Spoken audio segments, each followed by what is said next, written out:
अस्सलामु अलैकुम वरहमतुल्लाहि वबरकातुह। मोहतरम भाइयों, बुज़ुर्गों, दोस्तों, ये हमारा इस्लाह मुआशरा का 1272वां सबक है। मोहतरम दोस्तों, चंद दिनों पहले हमने हज़रत जी मौलाना साद साहब का कारोबार क्या है इस ताल्लुक़ से किसी ने सवाल किया था। उसके सवाल के जवाब में हमने तफसील के साथ में ये बतलाया था हमारा ताल्लुक़ हज़रत जी मौलाना साद साहब से जो रूहानी है, जो दावती है, हमने पूरा ध्यान उसके तरफ देना चाहिए कि भाई हमारा उनसे ताल्लुक़ किस उन्वान और किस मौजू के ऊपर है। ये हमारा काम नहीं है कि हम पर्सनल लाइफ में इंटरफेयर करें। तो मैंने देखा उस वीडियो के नीचे कमेंट्स की बारिश हो रही है।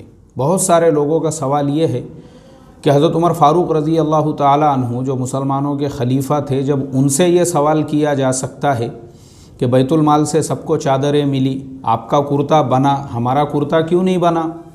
जब उनसे ये सवाल किया जा सकता है तो फिर हज़रत जी मौलाना साद साहब क्या वो हज़रत उमर फ़ारूक रज़ी अल्लाह ताला अन्हु से ऊपर है जो उनसे ये सवाल नहीं किया जा सकता?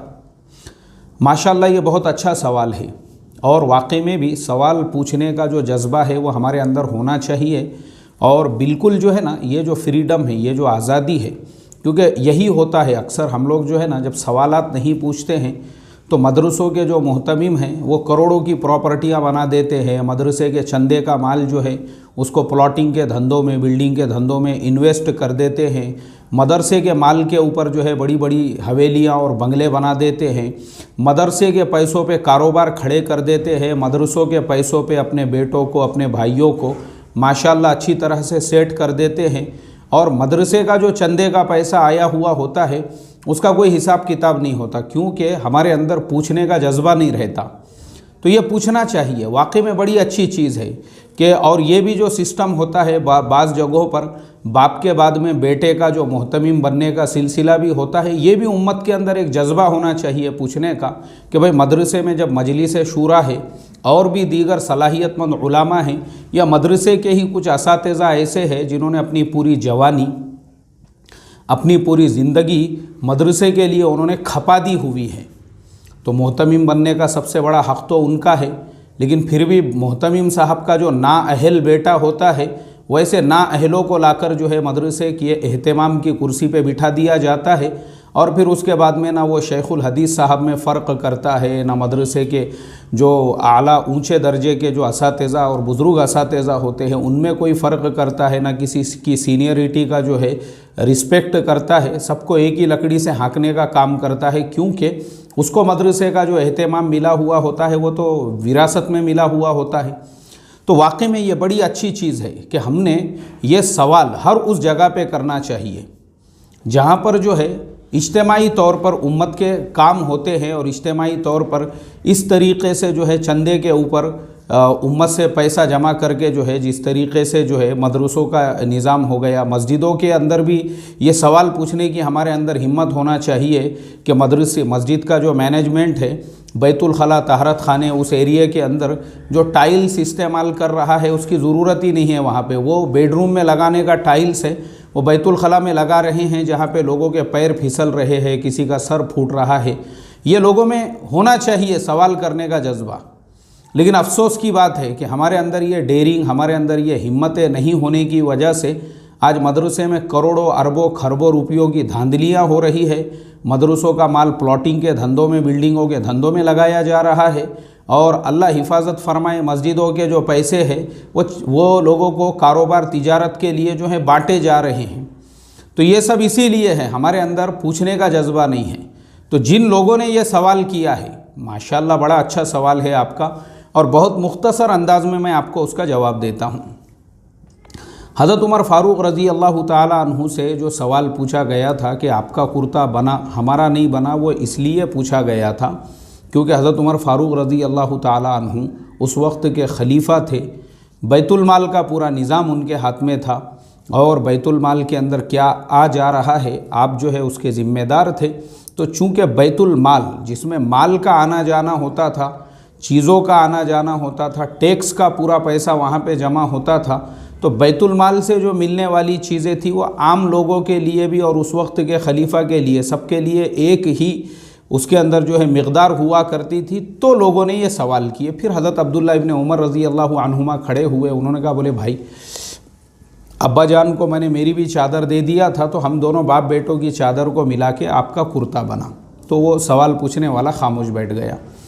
अब यहाँ पे हमारे हज़रत जी मौलाना साद साहब का मसला ऐसा है कि वो हमारे बैतुल माल के ज़िम्मेदार नहीं हैं। ऐसा नहीं है कि हुकूमत का निज़ाम उनके हाथ में है और वो मुल्क की पूरी बागडोर संभाले हुए हैं। हाँ, अगर वो मुल्क की बागडोर संभाले हुए होते थे तब आप उनसे सवाल कर सकते थे कि हज़रत कोरोना के टाइम पे जो है पूरे मुल्क ने चंदा दिया, लेकिन उसका कोई हिसाब किताब ही नहीं है कि कोरोना के नाम पे अरबों खरबों डॉलर रुपये बड़ी बड़ी कंपनियों ने हज़ारों करोड़ रुपयों की तादाद में जो है आपका ताउन किया कि कोरोना से निमटने के लिए कुछ कदम उठाए जाए, लेकिन कुछ हिसाब किताब ही नहीं है उसका। तब आप हज़रत जी से ये सवाल कर सकते थे। लेकिन चूँकि अब हमारा उनका जो ताल्लुक़ है वो रूहानी है, दावती है, और उनके ज़िम्मे जो काम है वो हमारी रहबरी है, रहनुमाई है, वो हमारे अमीर है, दावत के काम के एतबार से जो है अल्लाह तबारक व तआला ने उनको कबूल फरमा लिया है। तो अब हमारी ज़िम्मेदारी ये बनती है कि हम सिर्फ़ उन बातों पर फोकस करें जो बातें दावत के उमूर से ताल्लुक़ रखती हैं। उसकी बजाय अगर अब हम ये चीज़ों में जो एकदम इर्रिलीवेंट टॉपिक है, यानी इसका कोई ताल्लुक़ ही नहीं है उनसे, मालियात का जो ताल्लुक़ जो सवाल किया जा रहा है, क्योंकि अल्हम्दुलिल्लाह फिर हमने ये सारी चीज़ें देखना चाहिए कि हमारे मुल्क के अंदर हज़रत जी के अलावा भी ऐसे कई हमारे मुस्लिम कायदीन हैं माशाल्लाह, जिनके अपने कारोबार है, जिनके अपने बिजनेसेस है और बड़े बड़े बिज़नेस हैं। हज़रत मौलाना बदरुद्दीन अजमल साहब, हज़ारों करोड़ रुपयों के अंदर उनका बिज़नेस फैला हुआ है। उसके अलावा आप कई मदारिस के सरपरस्त हैं, मदारिस के ज़िम्मेदार हैं, दारुल उलूम देवबंद के आप जो है मजलिस शूरा के मेंबर हैं, ये सारी चीज़ें हैं। तो चूँकि वो सारी चीज़ें उनकी एक अलग है, उसको देखने के, संभालने के और वो सारे निज़ाम को संभालने वाले लोग अलग हैं। अब अगर कोई यहाँ पे हज़रत मौलाना बदरुद्दीन अजमल साहब से ये सवाल करे कि मौलाना आप तो उम्मत के लिए बहुत भागदौड़ कर रहे हैं, आपने जो है सैलाब के अंदर आसाम के मुसलमानों की ये मदद की, वो मदद की, आपने उनके लिए ये किया, वो किया, ज़रा आपके कारोबार का भी हमको हिसाब दीजिए। तो हर आदमी यही कहेगा कि भाई ये सवाल जो है उससे कोई ताल्लुक़ ही नहीं रखता है। हमने सिर्फ़ उस बात की तरफ ध्यान देना चाहिए जो मौलाना बदरुद्दीन अजमल साहब का हमारे से है। मान लो अगर हम पॉलिटिकली उनसे जुड़े हुए हैं तो हम उनसे ये सवाल करें कि आने वाले इलेक्शन में जो है कांग्रेस के साथ में गठबंधन बनाने के लिए आपकी क्या नीति है, आपने क्या फ़ैसला लिया हुआ है। अगर हमारा उनका ताल्लुक़ दारुल उलूम देवबंद की निस्बत से है तो हम फिर ये उनसे सवाल करें कि हज़रत आने वाली मजलिस शूरा के इजलास के अंदर नए मोहतमिम को बनाने के लिए आप लोग क्या फ़ैसला लेने वाले हैं, या आप वही मोहतमिम को बाकी रखने वाले हैं, या फिर आपने जो है तब्दीली के बारे में कुछ सोचा है। यानी जिस लाइन का हमारा ताल्लुक़ है हमने उनसे वो सवाल करना चाहिए। हाँ, अगर बिज़नेस का हमारा उनसे ताल्लुक़ है तो फिर हमने बिज़नेस की बात करना चाहिए कि हज़रत मैं भी जो है कुछ इत्र वग़ैरह जो है कुछ लोबान और ऊद उसको एक्सपोर्ट करना चाहता हूँ, आप मुझे होलसेल के भाव में क्या हिसाब से देंगे। तो चूँकि ये तरीक़ा होता है हर आदमी से जो है उसके ताल्लुक़ से बात करने का, पूछने का, जो उसका दायरा होता है, जो उसका स्पेस होता है। अब अगर एक आदमी से हम इर्रिलेवेंट अगर क्वेश्चन करेंगे तो कोई उसका ताल्लुक़ ही नहीं बनता है। अभी जैसे मैं आपको मेरी अपनी भी मिसाल देता हूँ, लोग मेरे से शेयर मार्केट से रिलेटेड सवाल करते हैं, मैं बिल्कुल उनके सवालात के जवाब देता हूँ। दीनी सवालात करते हैं उसके जवाबात देता हूँ। अब कुछ लोग जो है वो मेरे से ये सवाल करते हैं, मौलाना आप क्या काम करते हैं, मतलब आपका जो प्रोजेक्ट चलता है आप अक्सर अपने सबक के अंदर बोलते हैं। तो मैं उनको यही बोलता हूँ कि हमारा और आपका जो ताल्लुक़ है आप सिर्फ उस पर फोकस करो कि आपका और हमारा ताल्लुक़ जो है, आप शेयर मार्केट के लाइन से पूछ रहे हैं, आपका मोस्ट वेलकम, दीनी मसाइल पूछ रहे हैं, आपका मोस्ट वेलकम, आप जो है इस्लाह मुआशरा फाउंडेशन के बारे में पूछ रहे हैं, आपका मोस्ट वेलकम, आपको हमारे से जो सवाल करना है मोस्ट वेलकम। लेकिन अब वो हमारा पर्सनल स्पेस है, वो स्पेस हमारा इतना प्राइवेसी हम उसके अंदर बरतते हैं, इतना मतलब कि हम क्या काम करते हैं, आप तो कौन हैं, क्या है, कहाँ के हैं, किधर के हैं, हम तो आपको पहचानते नहीं, लेकिन मैं इस टेबल पे बैठा हूँ, इस डेस्क पे बैठ के मैं काम कर रहा हूँ और मेरे से सिर्फ 4 फीट के दूरी पे जो दूसरा फ़र्द वो अपने लैपटॉप के ऊपर अपने सिस्टम पे जो काम कर रहा है, अरे हम उसको भी नहीं बताते कि मेरा प्रोजेक्ट क्या है और मैं क्या कर रहा हूँ।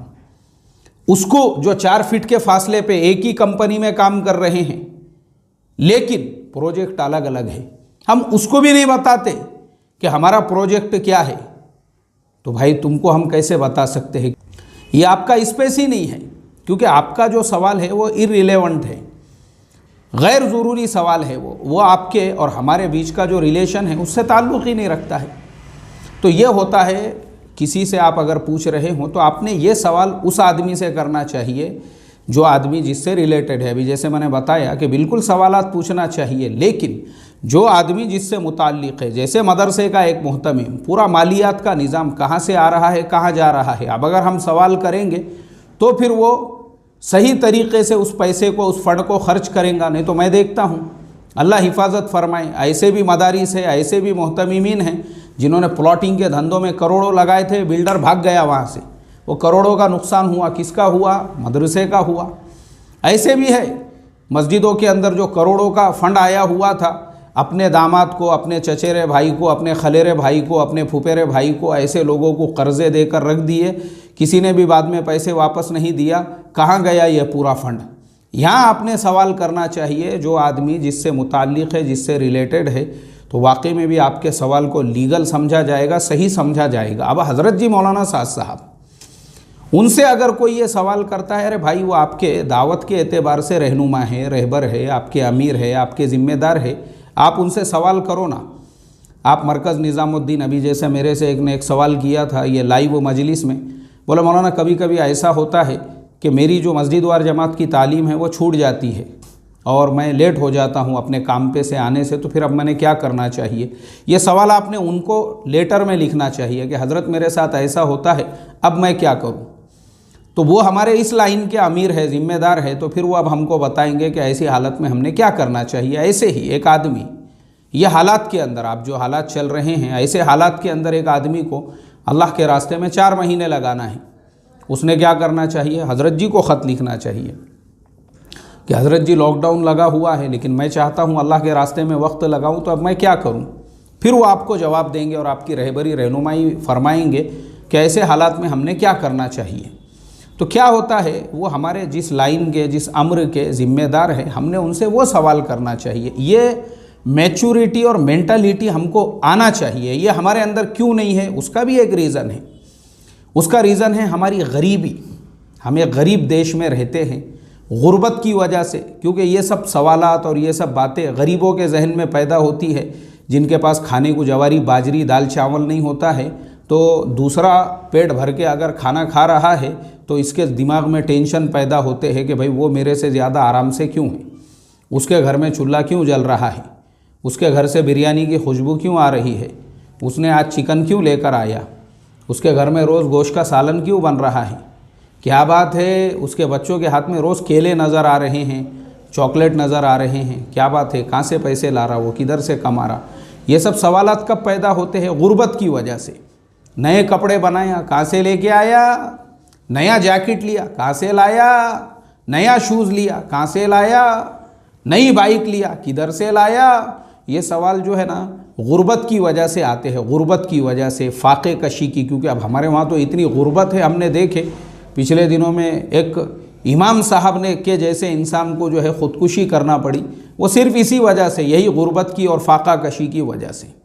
अल्लाह हिफाजत फरमाए। तो जो लोगों के ये मसाइल इस वजह से होते हैं, जो माइंड में जो इररिलेवेंट सवालात हमारे जहन में आते हैं, गैर ज़रूरी, जो जिसमें हमारा स्पेस नहीं, जो हमारी जगह नहीं, जहाँ पे हमने पूछना नहीं चाहिए, वैसे सवालात इसीलिए माइंड में आते हैं सिर्फ़ और सिर्फ गुर्बत की वजह से।